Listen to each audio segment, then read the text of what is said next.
saya sebagai penanggung jawab utama menghimbau kepada semuanya teman-teman untuk menjaga aksi ini benar-benar menjadi aksi yang damai sehingga mendapat respek dari bapak-bapak DPR RI dan menghindari perbuatan perilaku tindakan yang anarkis, rasisme, ya itu tidak boleh sama sekali.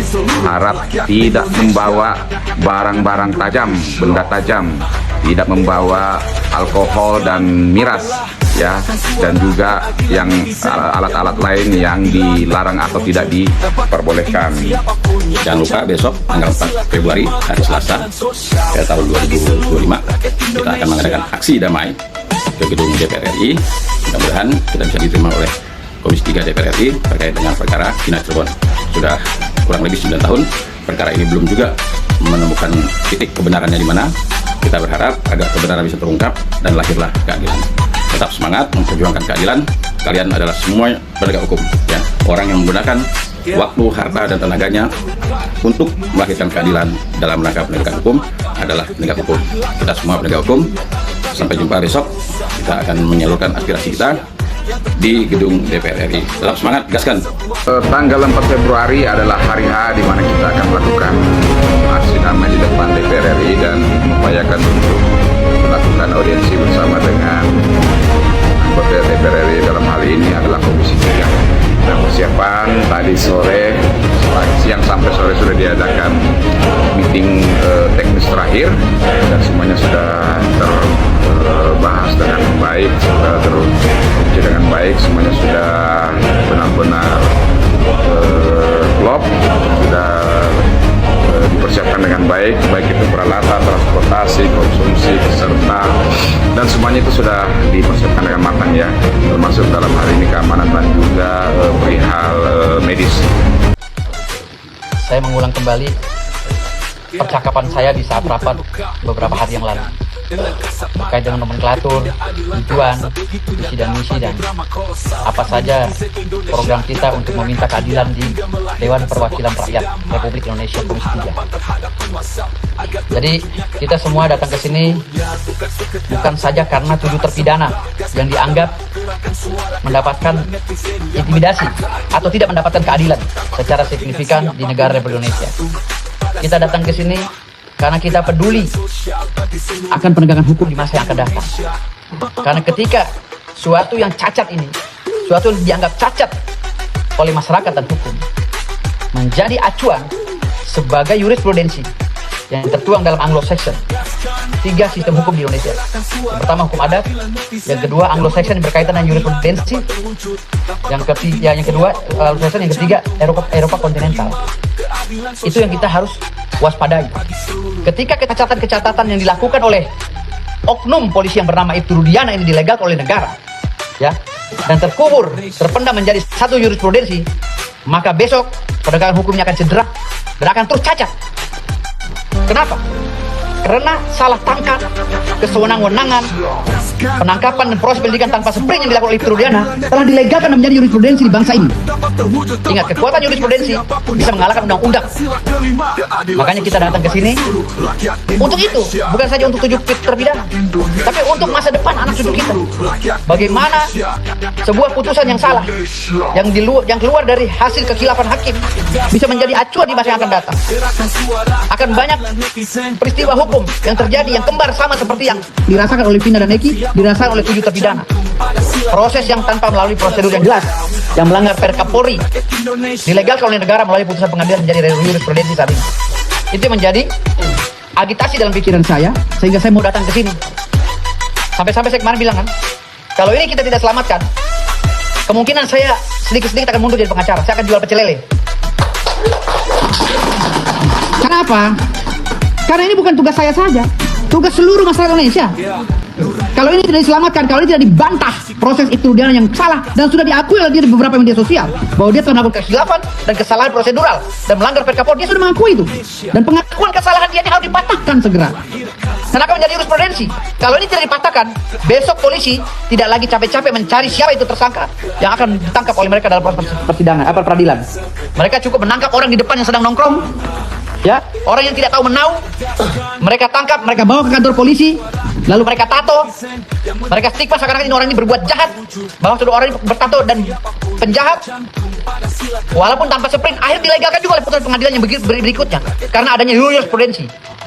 Nah, jurisprudensi ini, semakin banyak jurisprudensi, maka undang-undang dan peraturan akan menjadi lumpuh di negara ini. Karena hakim memutuskan setiap perkara tidak pernah berdasar undang-undang. Hakim dituntut untuk memutuskan perkara berdasarkan ketuhanan yang Maha Esa dan keyakinannya sebagai seorang hakim. Namun ketika hakim tidak bisa menguasai adagium Vox Populi Vox Dei, suara kebenaran adalah suara Tuhan, maka kita akan menjadi pesakitan di negeri ini dalam penegakan hukum. Kayak saya bilang tadi di sini, ini bukan masalah 7 terpidana saja, tapi masalah masa depan hukum. Ini tragedi hukum yang luar biasa, yang mencabik-cabik demokrasi hukum di Indonesia. Maka ketika kita tidak bisa dan tidak mampu mendobrak ini, dan tidak ada keinginan DPR RI untuk memperbaiki ini, dan ditambah lagi presiden yang tidak peduli dengan penegakan hukum, maka matilah hukum di Indonesia. Karena adanya jurisprudensi ini. Kasus Vina dan Eki, satu dari ribuan kasus kecacatan yang menjadi jurisprudensi. Dan harus kita ingat, saya sudah membaca beberapa ratus jurisprudensi, semuanya mengangkangi undang-undang, dan semuanya hampir sama. Lahir dari kecacatan, lahir dari proses demokrasi hukum yang tidak sehat. Bayangkan, seorang Aib dan kawan-kawan tidak hadir di persidangan, tidak dimintai sumpahnya. Sumpahnya tidak dimintai oleh hakim. Lalu keterangan kesaksiannya ada di dalam putusan pengadilan. Maka besok, ketika ini menjadi jurisprudensi, pengadilan tidak akan pernah mengeluarkan sumpah lagi. Cukup orang ditelepon dari jauh, kamu bagaimana, benar gak kamu berbicara begitu? Benar, langsung dijadikan putusan pengadilan. Ini kan gila. Sementara pada kasus Vina dan Eki, ada beberapa orang saksi yang tidak hadir, tapi keterangan kesaksiannya dituangkan di dalam putusan pengadilan. Ini yang menjadi agitasi dan pikiran saya, yang membuat sakit pikiran saya setiap hari. Harus kita selamatkan negeri ini. Bukan masalah itu, ini masalah jurisprudensi yang akan mengangkangi undang-undang. Kalau masalah prosesnya apa aja bentuknya, apakah kita mau jadikan ini amnesti, permohonan amnesti, apakah ini permohonan abolisi yang mengerucut kepada RDP, kita kembalikan ke forum. Saya makmum saja. Tetapi kalau kita mengacu kepada putusan Bapak SBY pada tahun berapa itu Pak SBY memimpin, amnesti dan abolisi pernah diajukan bersama-sama dan itu disetujui oleh Pak SBY, yaitu amnesti tentang GAM, ya, tentang Gerakan Aceh Merdeka. Semua orang yang dihukum, semua orang yang baru mau dihukum, semua orang yang sedang melakukan pelanggaran hak asasi manusia di Aceh itu diampuni oleh Pak SBY dan semuanya sampai dihapus perkaranya. Itu abolisi dan amnesti. Jadi bukan tidak mungkin pada kasus Vina dan Eki ini kita bisa mengajukan amnesti dan abolisi. Bagaimana cara penyesuaiannya? Nanti kita tunggu dari kawan-kawan. Tapi kalau seharusnya memang diputuskan malam ini agar waktunya itu cepat singkat, ya kita putuskan sekarang ini. Anggap aja semua wakilnya ada. Daripada kita menunggu lagi tadi. Ya, kalau memang malam ini apa yang harus kita jalankan? Apa yang harus kita ajukan? Kalau kita minta tuntutan untuk menuntut satu perkara bukan di DPR. Di DPR itu kita hanya memohon mereka. Kalau tuntut itu di pengadilan adanya. Kalau zaman dulu pengadilan belum efisien, makanya ada tiga tuntutan rakyat. Kalau sekarang permohonan. Kita memohon kepada DPR dengan bahasa yang santun agar mereka mendengar ini masa depan hukum Indonesia. Jangan dianggap sepele ini. Masa depan hukum Indonesia. Makanya sebentar di sini, kalau memang mengajukan amnesti, ayo kita amnesti. Karena ada salah satu bandar narkoba internasional dulu pernah diampuni oleh Pak SBY, pernah dimaafkan, pernah diberikan amnesti, ya, dari Australia. Jadi bebaskan dari hukuman mati. Ada juga yang diberi abolisi. Jadi itu yang bisa dijadikan jurisprudensi acuan.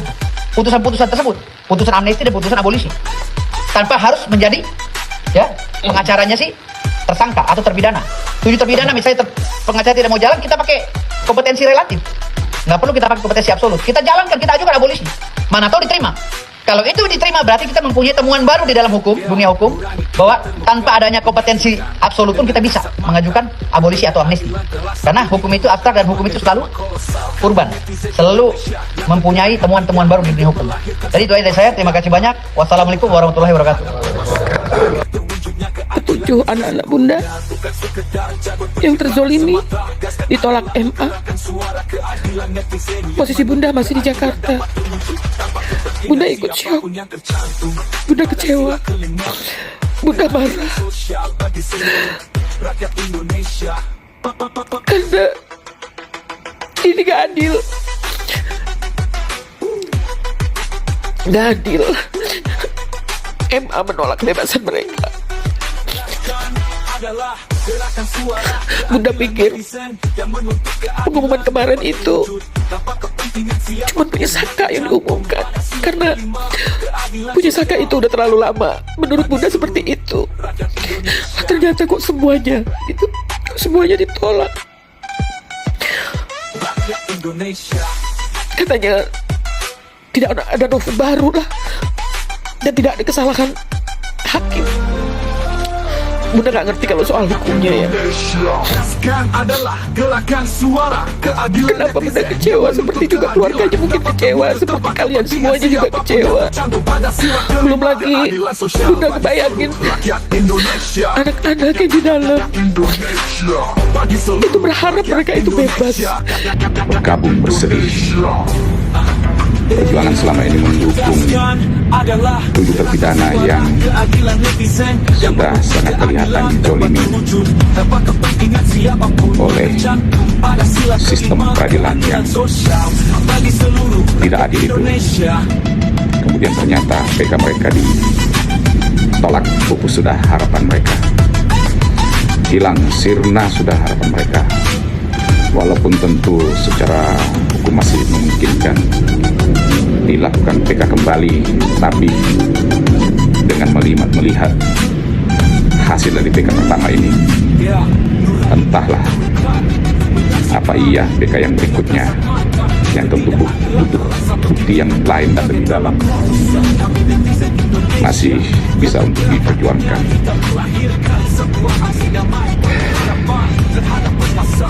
Speechless. Di depan Istana Negara Republik Indonesia, Istana Merdeka, kebanggaan rakyat Indonesia. Dengan ini saya meminta kepada Bapak Presiden Prabowo Subianto untuk segera menuntaskan kasus Vina Cirebon, membebaskan 7 terpidana kasus Vina Cirebon yang sampai detik ini tidak terbukti bersalah. Demi tegaknya hukum dan keadilan di Indonesia, demi cita-cita luhur para pahlawan bangsa, demi amanat Undang-Undang Dasar Negara 1945 dan Pancasila. Kami rakyat Indonesia masih percaya kepadamu, wahai Bapak Prabowo Subianto. Di tengah cengkeraman para mafia dan para pengkhianat bangsa, kami masih menyandarkan harapan besar padamu untuk perbaikan negeri ini di segala aspek. Dan kami percaya bahwa jiwa nasionalismemu, patriotismemu mampu membangkitkan Indonesia menjadi macan Asia. Allahu Akbar, merdeka, salam Indonesia Raya.